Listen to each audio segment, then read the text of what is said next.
Hello, j'espère que vous allez bien. On se retrouve aujourd'hui pour une petite vidéo sur la dépendance à la souffrance.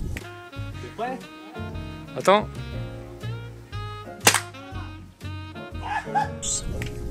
Un petit peu comme le syndrome de Stockholm. Mais c'est personnel, il n'y a pas besoin de quelqu'un d'autre pour s'attacher à son bourreau. Parce que très souvent on peut être très facilement son propre bourreau. D'ailleurs j'ai envie de dire que dans la plupart des situations négatives qu'on peut vivre en tant qu'adulte, on se met souvent soi-même dans des situations désagréables. Quand on est enfant, on n'est pas nécessairement responsable de soi. Vous savez, on est un petit peu sous l'autorité parentale du monde des adultes quand on est enfant. Mais passé l'émancipation, quand on est en âge de se prendre en main, j'ai envie de dire de s'entreprendre.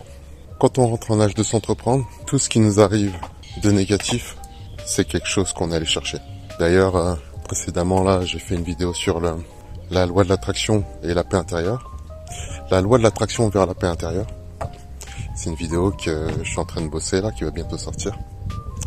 Enfin, qui sera sortie avant celle-là. Et en gros, je parlais un petit peu de ça en fait. De la capacité d'attirer à soi, de manière consciente et ou inconsciente, ce qu'on doit vivre. Et là, en l'occurrence, concernant le mal-être, les mauvaises interactions, en fait, en tant qu'adulte, on est responsable de ce qu'on vit. Et le problème, c'est que nous, l'humain, on a tendance à se résigner et à s'accommoder très vite, même de situations désagréables ou mauvaises pour soi. C'est très simple de s'accommoder de situations qui sont pas bénéfiques pour nous. Alors, je m'explique. Vous savez, par exemple, quand on vit une situation où on est en désaccord avec quelque chose, mais qu'on l'exprime pas, au fur et à mesure des jours, on s'accommode de cette situation. C'est pas parce qu'on s'accommode de cette situation que c'est plus dérangeant au fond de soi. C'est juste qu'on se fait une raison et on passe par au-dessus. Mais le problème, c'est que c'est une structure non résolue. En fait, c'est le meilleur moyen d'accumuler du mal-être dans sa vie. Quand vous faites quelque chose à contre-cœur ou que vous faites quelque chose qui ne vous plaît pas, ou que vous vivez quelque chose que vous n'avez pas envie de vivre, et que vous vous accommodez de ça sans chercher un moyen d'assainir la situation, de faire en sorte de vous sentir mieux, ou au moins de poser des bases qui font qu'on sait ce que vous pensez. En fait, tant que, vous savez, ce travail de clarté n'est pas fait, on passe son temps à accumuler. Que ce soit en milieu professionnel, en famille, en relation. Quand on peut s'attacher très facilement à ce qu'on n'aime pas. Par exemple, je prends le cas vous appréciez une personne et finalement cette personne sort de votre vie. Soit parce que vos chemins se séparent, soit parce que, par exemple, la personne décède. Vous savez, quand une personne n'est plus dans votre vie, elle n'est plus là. S'accrocher au souvenir de la personne, je dirais pas que il faut pas commémorer, par exemple, une personne décédée. Je dirais pas qu'il faut pas commémorer et oublier la personne. Mais pour moi, il y a une différence entre oublier et nourrir sa souffrance. Pour moi, par exemple, si vous avez eu un décès dans votre famille, acceptez que la personne elle est plus là et que peut-être elle est en paix maintenant que elle n'est plus là. En fait, il y a que nous, les vivants, qui pouvons continuer à nous faire souffrir de situations qui sont passées.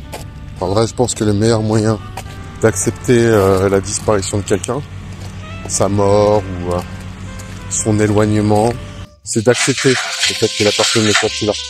L'acceptation. Pour accepter, il faut comprendre aussi. Parce qu'on ne peut pas accepter si on n'arrive pas à remettre les choses dans leur contexte, comprendre ce qui s'est passé.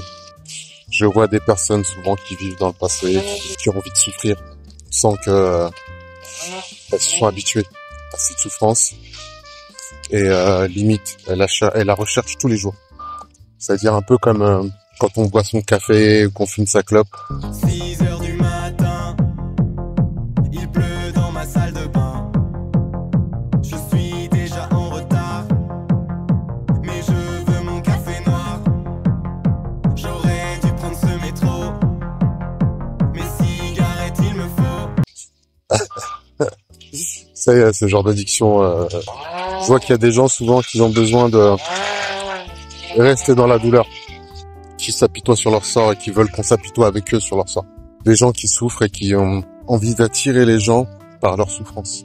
Moi, je pense que après ça dépend. Hein. Je pense que voilà, il y a sans doute des gens qui aiment ça, ce genre de sensation. Je pense que souvent la douleur, c'est une sensation qui peut permettre de se sentir en vie pour les gens qui n'ont pas grand chose dans leur vie ou qui se développent pas personnellement. Je pense que très souvent se plaindre, vivre dans le passé, c'est synonyme de vide.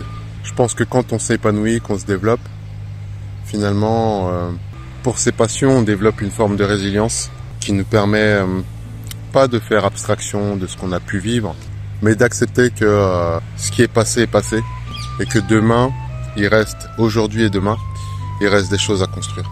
Et souvent, je pense que avoir une passion, avoir une activité, c'est le meilleur remède à ce type de sensation dépressive. C'est le meilleur moyen de cultiver son bien-être et de ne pas cultiver son mal-être, c'est de faire des choses qu'on aime. Plutôt que de se rappeler de ce qui nous fait souffrir, de ce qui nous a blessés, de ce qui nous a mis à l'écart. Vous savez, quand je fais ce genre de vidéo, je parle pas nécessairement aux gens. Hein. Très souvent, je me laisse moi-même des pistes. Je me laisse moi-même des pistes de réflexion. Oh, trop mignon. L'insecte volant qui est venu faire un selfie vite fait. J'espère que cette vidéo peut aider, qu'elle apportera peut-être du réconfort à certaines personnes. Et comme je vous le disais, c'est souvent de l'auto-analyse, de l'autocritique. C'est pas nécessairement des vidéos moralisatrices, c'est souvent une espèce de pense-bête pour moi-même. Donc sur ce, je vous souhaite de passer une agréable journée ou soirée. Tout dépendra quand est-ce que vous regarderez ceci, si vous le regardez. Et en tout cas, portez-vous bien et à la prochaine vidéo. Salut!